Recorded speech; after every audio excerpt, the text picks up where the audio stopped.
Welcome back. Last week we talked about swimmer's itch, and tonight we're talking about a different itch on land, poison ivy. Ooh, nobody wants it. Joining us tonight, Dr. Jennifer Schell from the Traverse Area Pediatrics and Adolescent Clinic. Welcome back, Dr. Schell. Thank you. Now, first off, a lot of parents probably know, what poison ivy looks like and identifying it. How do parents help their kids say, hey, this is what to look out for? Because kids are just running around not paying attention. Probably a good little tip to remember is leaves of 3, let it be. Leaves of 3, let it be. There you go. So if a plant that grows with 3 leaves off of the same stem, that can be typical for poison ivy.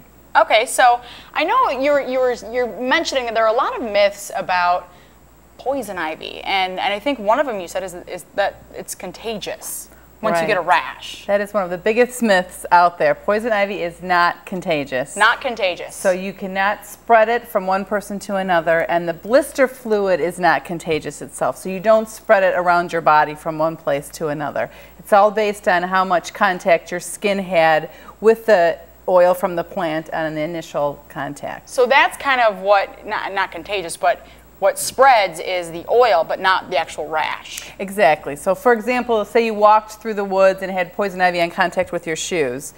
Then you retied your shoelaces, took your shoes off, now that oil is on your hands, and maybe you itched your arm or touched your face. Oh. That is what spreads the rash based on that initial exposure. So the oil, okay. Exactly. If you had some that was left under your fingernails and didn't wash your hands or didn't shower that night, that oil may stay under your hands and then you may continue to spread it. But once you're broken out with the rash and those blisters break, you're not spreading it by touching it in different parts of your body. Gotcha. So a lot of people are wondering, okay, so how long does a rash develop once you're in contact? So usually within a day or two after coming in contact with the oil is when the rash will develop. Unfortunately, this could last for a week or 2 or sometimes a little bit longer depending on the degree of exposure. But the good news is generally it's not serious. Not too serious. Right. Now, a lot of people, okay, they're going camping, we're bound to encounter it, maybe once this summer. Love Northern Michigan summers.